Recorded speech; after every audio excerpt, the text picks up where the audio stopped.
खुलुमबाय दिनै गोथार फोरोंगिरि सान आरो बे गोथार फोरोंगिरि साननि गासै फोरोंगिरि बिथांमोननो आं गिबियावनो दुलाराय बर' फरायसा आफादनि जानानै खरगंग्लायै खुलुमनाय आरो गाहाम हामलायनायखौ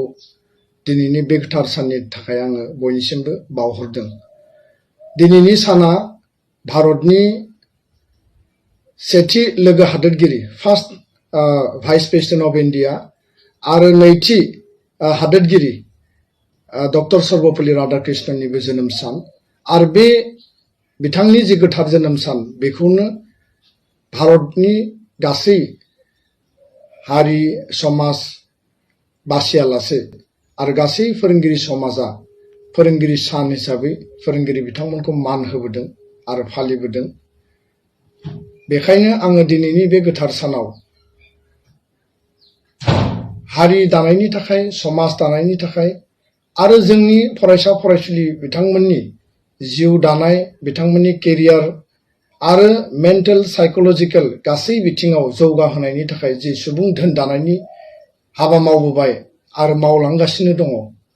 बे गासैबो परिश्रमनि थाखाय आरो बे गासैबो डेडिकेशननि थाखाय आङो फोरोंगिरि समाजखौ आरो फोरोंगिरि बिथांमोनखौ आङो फिन खेबसेबाव आङो साबायखर बावदों। दिनैनि समाजाव बर' हारियाव बर' माहारिखौ गेरेमसा माहारि दानायनि जे हाबाफारिफोर दङ बड'फा उपेन्द्रनाथ ब्रह्मआ जे बाथ्राखौ जोंनो बुंनानै गालांदों बे गासैबो बिथिंखौ समाज आरो हारि दानायनि गिबि पायनियार रल हिसाबै जोंनि फोरोंगिरि समाजानो लाबोगासिनो दङ आरो बेखौ जोङो मावलांनांगोन। दा बेखायनो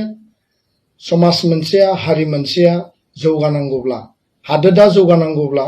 फोरोंगिरिनि गिबि रल थायो आरो बिथांमोना थाखो खथायावल' बा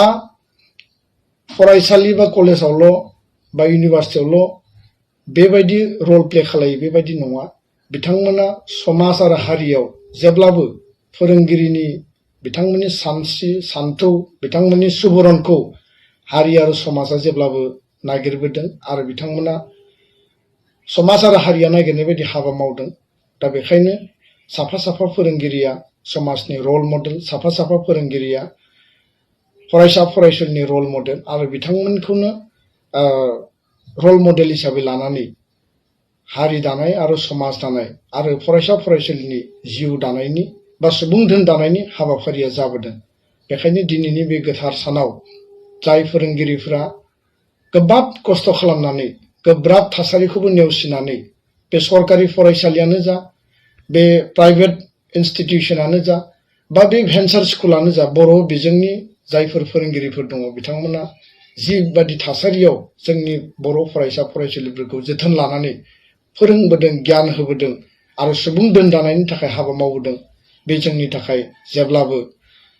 नोजोर होनो गोनां आरो बिथांमोनखौ जेब्लाबो मान होनो गोनां। दा बेखायनो दिनैनि बे साना आरोबाव फोरोंगिरिनि जे मान मर्यादा बिथांमोननि जे सान्थौ सानस्रि आरो हारि आरो समाज दानायनि फारसे सुबुं धोन फरायसा फरायसुलिनि जिउ दानायनि फारसे जि मोनसे डेडिकेशन बेखौ आरोबाव बांहोबावथों आरो बेखौ